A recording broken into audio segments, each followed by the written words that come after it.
So this is part two of the customizing Yeps video. In part one, I think I got up to about line 17, which is where uh, we're defining the palette, which is some random colors. There's a base hue and then a complement, and I think we're using four different colors, trying to pick four different distinct colors. So we're just picking a base color and then making quad colors out of this. That's what line 11 through 17 are doing. And then if you look at lines 19 through 28, we're taking those colors and using them and assigning them to things that we're going to use inside the Yeps, like the line in 19 and 20. It's assigning the gradient start and a gradient end to the background, and we'll see that used later when we generate the SVG. And then there's a face color, the iris is the eye color, CHH on line 24, I think that's the hair highlight. So, and yeah, and then it's generating the hair color. The hair color, if you look at the last part here in line 28, where it's taking the RAND 92 to 100, that's the light color. So it's always going to be a very light color, close to white. If this were to come up with a 92, you would see part of the hue, and the hue we're picking from this HPAL. We're only using three possible hues for the hair color, and 0 is red, 26 is, I think it's orange, and 60 is yellow. So those are the only slight hues you might see in the hair color. So, and incidentally, these would probably be good targets for customization. Maybe you have your favorite palette that you want to use, and so if you just were to go in to modify these lines 11 through 17 and define the HC and H1, H1C, H2 to be some palette that you like, then you would see that would appear every time that you ran the algorithm. So maybe I didn't mention this, but the dollar sign is it's the define function. We're defining a variable, so you give it a dollar sign, the H is the variable name, and then this is the value that it has. So it's used fairly often. So now if we go down to lines 30 through 40, well, really the rest 30 through 48, really, that's just defining variations in the face shape, the eye size, how far the eyes are apart, the iris size in the eyes, just a lot of different face variations so that we get a slightly different look every time we execute this algorithm. And maybe it sort of ends at around line 48, where we're just picking a small random number between 0 and 15, that will be the eye tilt that you might see when this algorithm executes. So the lines 50 to 53, this is where we're executing the Fyrd scripts to generate the hair. So we initially thought that Gyve could handle most of these things, and it can to a certain extent, but Gyve only works with integers, and we really needed something to do floating point, and we also wanted to be able to do quite a bit more like maybe traditional generative algorithms on chain. So that's why we decided to write Fyrd.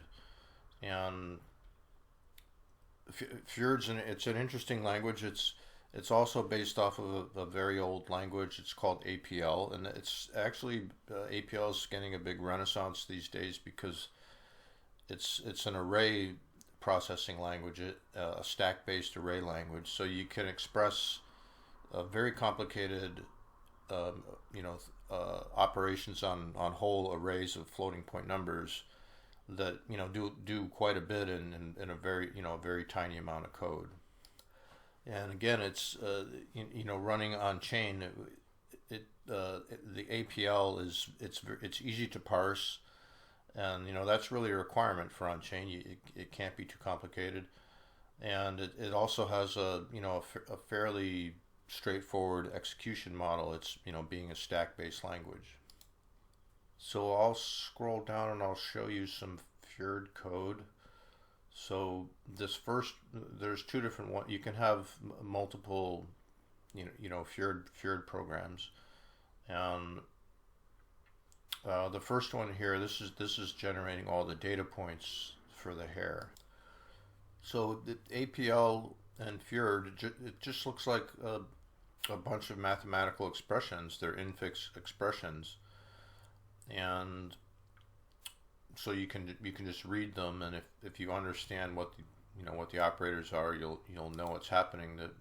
The one thing that you do have to know is that you write your expression, but they're executed right to left. So it starts at the back, over on the end, and then it executes.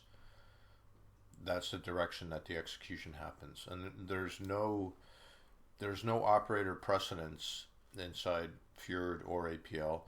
And the only thing that can change the precedence are parentheses. So you have to use parentheses if you want to change the order of the operations. And the reason that APL is so powerful, and Fyrd also, is that all the operations operate on either scalars or arrays, and it doesn't matter. As long as it makes sense to the operator, it will use the correct one. So if you pass a variable that has a scalar, then it'll do the right thing, and if it's an array of values, it will do the right thing. And the library that we use for the numbers, the internal number format, it's a 64.64 fixed point number, and it's a library that's an open source library that's available, and it's a great library. It's very fast, and it has a lot of primitive mathematical functions built in, and it also all the numbers they're in 128s internally, so it's a pretty compact format for the amount of decimal places that you get. So you can see the operators. Many of them are just common operators like multiply. If you look at line 89, multiply, and then there's divide. There's square root on line 88. There's sine and cosine, and so we have many common mathematical operations. So most of these numbers, like if you look at line 85, we're making a variable called mod, and the RR will generate a random number between 0 and 0.6, and then 0.5 and 1. It's kind of like, they're just really like magic numbers. We developed the hair algorithm in JavaScript.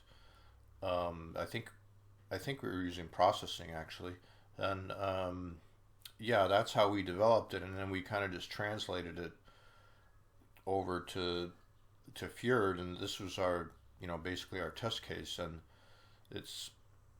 we were very pleased that it executes the same as it does on processing. So a lot of these numbers they're just if you've developed generative algorithms before, it's a lot of experimentation, and you're just trying to get a certain look, and so you just keep playing around with things until you get it. One thing though, I like on 87, the 6.28, that's 2 pi, that's tau, and we actually have constants for pi, 2 pi, and pi over 2, which is also used down here in line 98. So I could change those to those symbols. I'll do that a little bit later. So on line 80 through 86, these are defining scalar constants, and then the first array value that you see is on line 87. It's for the angle, and it's defining an array. The size is defined here in line 78 there, 350. So it's defining a random, a random array of values between 0 and 6.28, which is 2 pi. So that's our first array that we're doing, and then we're doing some calculations with some of these these magic constants that we've been defining, and then when you get to line 94 through 107, these are lerps. So the 94, 95, those are part of the those are part of the lerps, and then if you look at 97 and 98, these are both lerps, and then we're generating. What we're doing here is generating lines, 3-point lines, and that's going to represent one hair. And so this is the algorithm that we used, that it generated hair that we liked, so that's what the algorithm does. But it's doing the lerps, and it's using, you can see we're using sine, cosine, square root. So this is, it's just like a JavaScript algorithm, except that it's expressed much more compactly. So, in these lerp statements, like line 97, 98, the ang is an array, but the rest of these are scalars. But it's going to do the right thing internally, and then ang 0 and ang 1 are going to be arrays just because the ang happens to be an array. So at the end of this, what we want is the 3 points for our line. So we have on line 89 and 90, it's the XX, that's the first point. Then 100 and 101 is the second point, XX1 and YY1, and then the last ones are 105 and 107 here. So then after we calculate these points, the line 109 through 114, there's this special output operator, and this is just telling these are the variables that we want to output back to Gyve. So these are the ones that will come back to Gyve, and each one of these is an array of our 64.64 fixed point numbers. They're each 350 in length. That's the array size. Now, Gyve doesn't actually do anything with this first Fyrd script that gets generated. It passes them to this second Fyrd script here, starting on line 117. And the reason we do that is that the memory model for the EVM, it's very primitive, and you have to be careful about how much memory you're allocating.